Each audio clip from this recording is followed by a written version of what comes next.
Who's saying what about controlling gun violence, and is anybody making sense? I'm Charlie Sykes. Sunday Insight starts right now.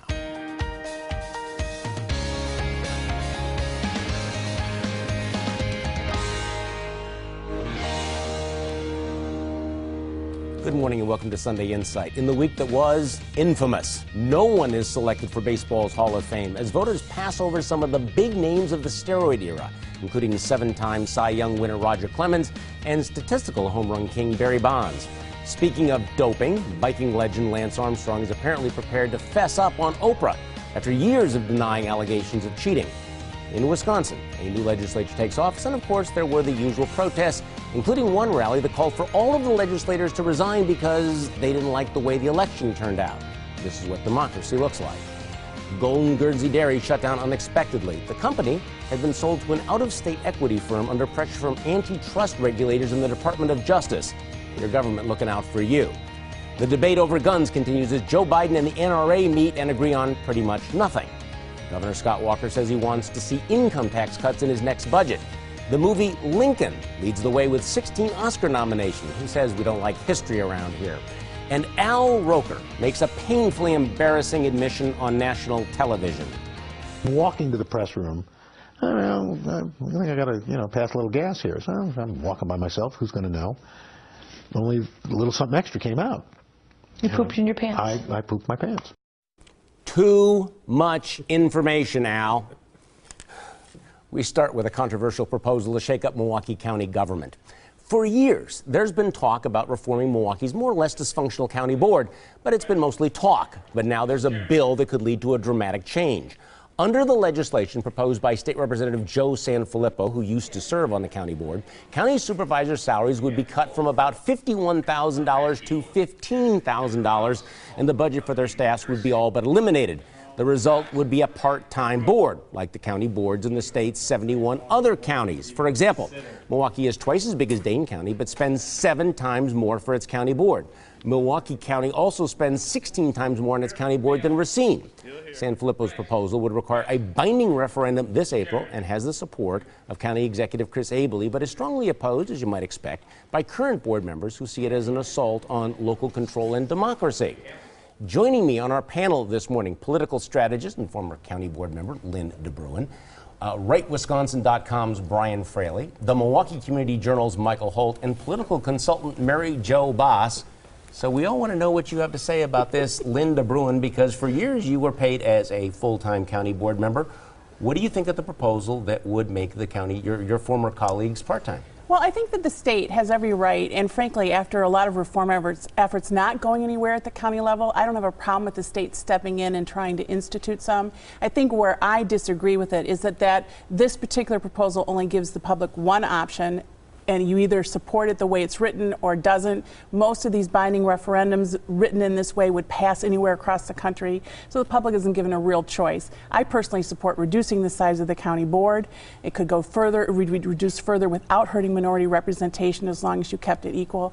But I think obviously one unintended impact of this is if it is fast-tracked the way it is, it will bring out additional Democratic voters in an election where the Republican side of things don't want the state Supreme Court race impacted by it. It could go both ways on this. Is this a good idea or not a good idea? It's a great idea. Yeah. It's about time.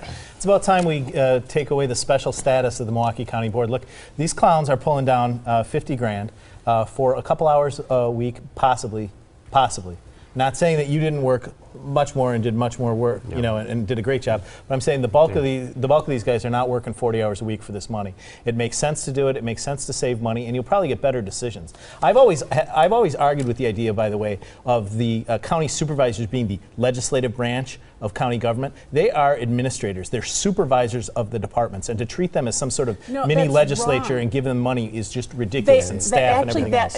I got to disagree with you. That's where you're wrong. They actually are the legislative branch. They're supposed to set policy, and that's another impact of this. The whole pension scandal came out of the county executive administration of Tom Ament, and it weakens the legislative branch. I'm more concerned about a provision in there that you might not be thinking about, which is the decimation of the staff. If you're going to make a county board part-time, which is okay if that's what you want to do. If you then decimate the staff, their ability to be a balance of power to a county executive that might go rogue or illegal or do unethical things is wiped out. And I think in our biggest who's going to micromanage the shoe shine polishing contract? Micromanaging is a whole different issue. Mary Jo Boss. I think it's a great idea. It's the ultimate in local control. It lets the people, the actual people who live there, make that determination.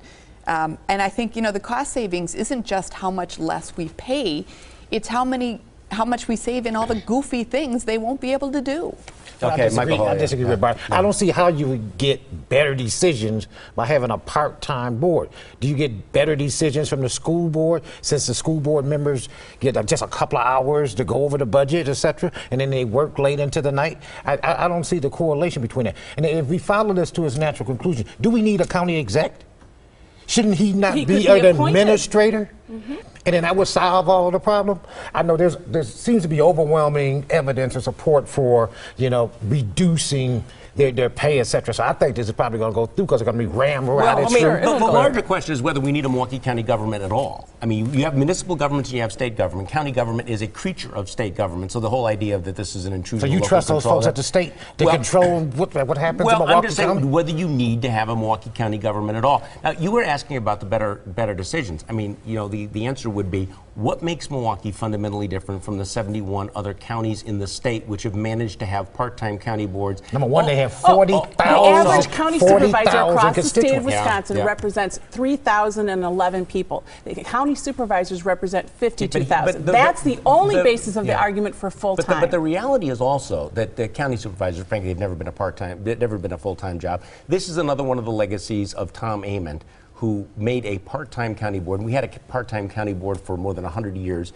in this community. It was one of the things that Ament did that I think created this sort of hackocracy that you have in county government. Now, you were saying this is going to bring out more Democratic voters. I think that this is also going to bring out more voters who actually have thought perhaps that they were never able to reform county government before. Do you think this will pass? Yes, I do. Okay. Anybody here think it won't pass? Anybody? See, now I agree with you. I think that the indication was when the suburbs had those referendums on cutting the size of the county board, the vote was overwhelming in favor of those, including in Shorewood, where I think it got something like 70% of the vote. It's Sunday morning, and already some of our glasses are half full and some are half empty. What has your glass half full, Linda Bruin? Well, for a political junkie, I'm actually looking forward to the Wisconsin Supreme Court race. I think that that's a crucial election coming up in February and April for us. But my glass is half empty because I think it's going to be the most partisan judicial race in Wisconsin history, and the ad wars are going to be horrible. Brian. Half empty. Ridiculous protests still happen in Madison. Mark said that history repeats itself, first as tragedy and then as farce. Half full, no one showed up. Okay, Michael Holt. Half full, because I've only had to shovel snow one time so far this entire year. It's half empty because all of those who own these snow plowing companies, bad news. Mary Jo. The long, drawn-out, acrimonious debates in Madison make it difficult to pass good legislation that we need to get through. Glass is half full because that same process can be used to kill some truly awful legislation. Okay, glass half full. Barry Bonds was not elected to the Hall of Fame. Half empty because his name is still in the statistics book. You need to give back the title to Henry Aaron. Still ahead on Sunday Insight, should we do away with passing laws in the middle of the night? And next, how do we get a grip on gun violence in America?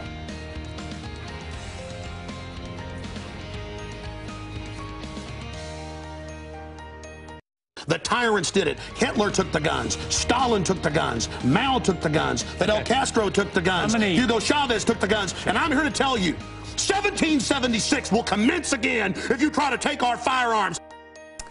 The push for more gun control gathers momentum, or does it? Vice President Joe Biden meets with the NRA, but there doesn't seem to be much agreement. Meanwhile, Biden suggests that President Obama may act unilaterally through executive orders.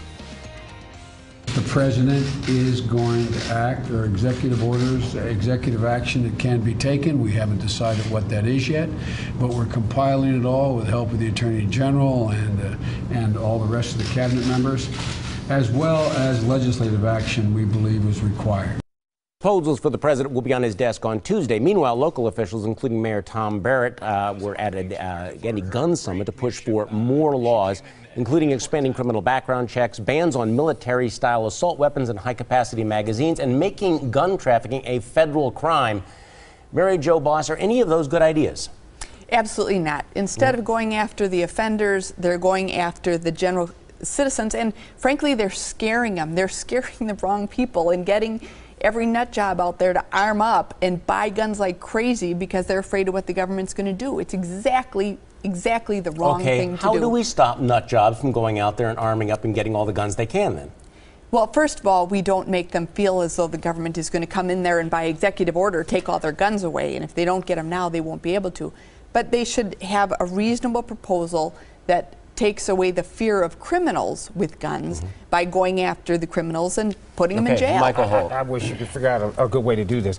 I have a fear, and some of these guns are just totally unnecessary. I was telling people I was up in Fond du Lac a couple of months ago and stopped at a gas station, and everybody in there was armed. There is no crime wave in Fond du Lac County. There was a granny, 90-year-old woman with a bazooka, and a baby with a bayonet sticking out of his diaper. What are all these guns for? You know, I'm a veteran, but assault rifles, is that taking away somebody's freedoms because they can't shoot Bambi 150 times in 2 seconds? I mean, I think we're focusing. You're not going to get the guns away from the criminals. You can jail the criminals, and unless you want to take away people's civil liberties, that's the only way you're going to get them. Stop and search everybody on the street. That's the only way you're going to stop it. Brian. Grannies with bazookas. Well, at least we're getting the hyperbole out of the debate, Michael. Look, we need to react with our heads and not our hearts. And if you're looking at trying to prevent a Sandy Hook, you know what? You're not going to. I mean, there's evil in the hearts of some men that government cannot stop. So you take that off the table and go, can we have more reasonable, different kind of gun laws? You look at what they're some of what they're prescribing, though, don't address it. We have criminal background checks if you go and buy a gun at a gun store.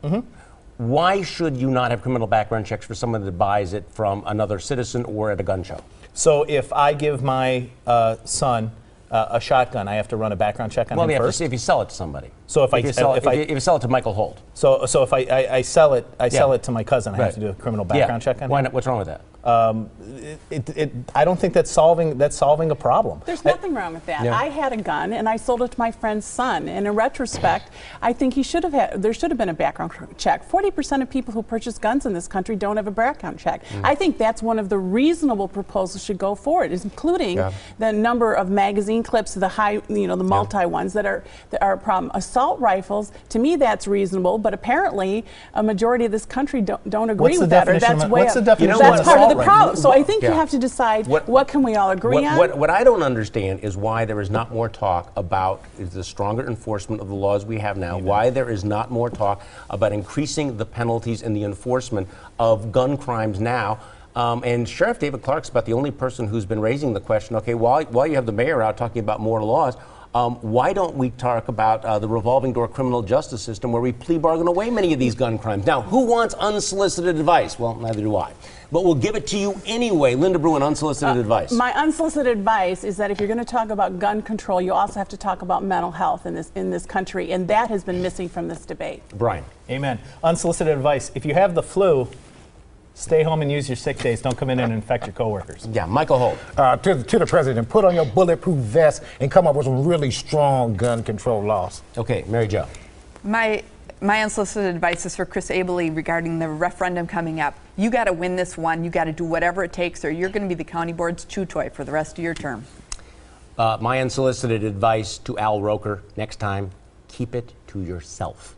Next on Sunday Insight, doing away with all-nighters in the state capitol as we go to break. A little fun during President Obama's nomination of Jack Lew as Treasury Secretary. I had never noticed Jack's signature, and when this was highlighted yesterday in the press, I considered rescinding my offer to appoint him. Jack assures me that he is going to work to make at least one letter legible in order not to debase our currency, should he be confirmed as Secretary of the Treasury. So, thank you very much, everybody.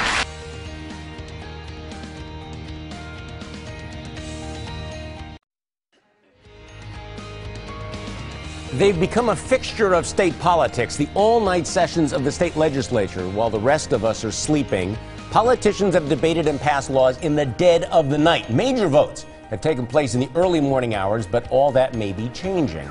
Leaders of the state assembly last week said they had agreed on new rules limiting the all-night sessions and limiting the length of time that politicians can bloviate.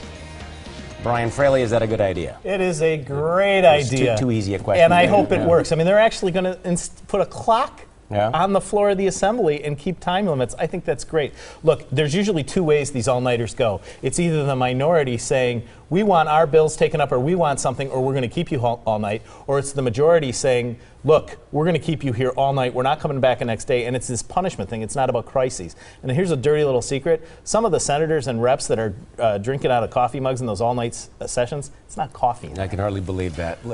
Michael Holt. Let me get this right. On the one hand, you say reduce the county supervisors to part-time so they can work all night, and the same people who are pushing that say we don't want to work all night. We're full-time, but we got to be home at 5 o'clock. I think the whole thing is ridiculous. You know, it's a violation of freedom of speech if somebody has something to say. They should keep it the way it is. Maybe they might work during the day now instead of waiting until the middle of the night. That's just ridiculous. Michael, one of the biggest casualties of legislators doing this is that a lot of times they go off and caucus and come up with completely new legislation that no one in the public or press has even heard of before, and they pass it before anyone in the public has any ability to have any say. Exactly. So I think the public is really well served by this going away. Not to mention the fact that politicians, like the rest of us, tend to get dumber after about 2 in the morning.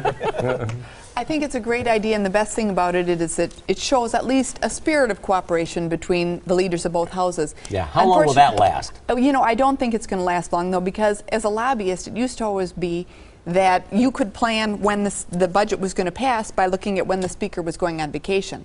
You know, and until they hit up on that hard deadline, they're not going to get the work done. They're not going to force the decision. And I think it's going to be the same way on big issues. Yeah. Until you hit that deadline. So the debate is not concluded, but we have to cut it off because of arbitrary time. Well, because what does an open government mean if, in fact, you have your state legislature making major decisions at 3 and 4 in the morning when people who have to go to work are asleep? Okay, after all of this, what do we have to look forward to, Linda Bruin? I'm looking forward to the Vice President announcing his control measures for gun control. Brian. I'm looking forward to getting a whole bunch of sign-ups this week at rightwisconsin.com to get our free newsletter, because you're going to need to be signed up to get the newsletter to find out how to get the first week free. Okay, Michael Holt. And I agree with Lynn. Tuesday morning, the president announces his new initiatives. I'm looking forward to the president wasting all the political capital of his second term on this just unbelievable attack on the Second Amendment. That's not going to work. Well, I'm looking forward to everybody being surprised when everybody unexpectedly discovers that, in fact, no, there is not political will to erode the Second Amendment. Next on Sunday Insight, our panel picks the winners and losers of the week. First, here's your morning news update. It's time for our panel to pick the winners and losers of the week. Linda Bruin, you're first. As the nation looks at ways to reduce gun violence in the aftermath of recent mass murders, Police Chief Ed Flynn is my winner for asking us to also address the gun violence that occurs every day in our streets. My loser is conservative radio host Alex Jones, who petitioned the White House to deport TV host Piers Morgan for speaking in support of gun control, asking the president to violate the Constitution's First Amendment, guaranteeing freedom of the press, to punish Morgan's views on the Second Amendment isn't the American way of handling public discourse. Brian Fraley. The losers this week are baseball writers who failed to vote in Craig Biggio into the Hall of Fame. He's never been under suspicion of using performance enhancers. He's had 3,000 hits, should have been a first ballot guarantee. My winners are the people of Louisiana, where Governor Bobby Jindal has proposed eliminating personal and corporate income taxes. If passed, sales tax increase and spending restraint will make up the difference. It's a more fair taxation and a huge boost to that state's economy. Michael Holt. I'm not sure about the winner, but for the first time in my lifetime, there's no nominees to the Hall of Fame in baseball. I don't know if the fans are the winners or maybe just the commissioner. My big winner, though, was Chris Abley, because it looks like he's going to be able to control the county board very soon. Mary Jo Boss. My winner is the Greater Milwaukee Committee. By leading the charge against the dysfunctional Milwaukee County Board, this traditionally conflict-averse community organization has taken a bold step that, if successful, may actually live up to the goal of creating a greater Milwaukee. My loser is Chris Larson, with 3 of his own members boycotting his first caucus as Senate majority leader, it looks more and more like he's got what it takes to keep Democrats permanently in the minority in the state Senate. Well, losers, Milwaukee's dysfunctional county board members who might be about to meet their political Waterloo if voters have a chance to vote on their bloated salaries. My winner, Milwaukee taxpayers. By cutting the county board down to size, they just might be able to fix something that for years seemed unfixable. Thanks for joining us. Join me for my radio show Monday morning on News Radio 620 WTMJ from 8:30 until noon. Have a great week.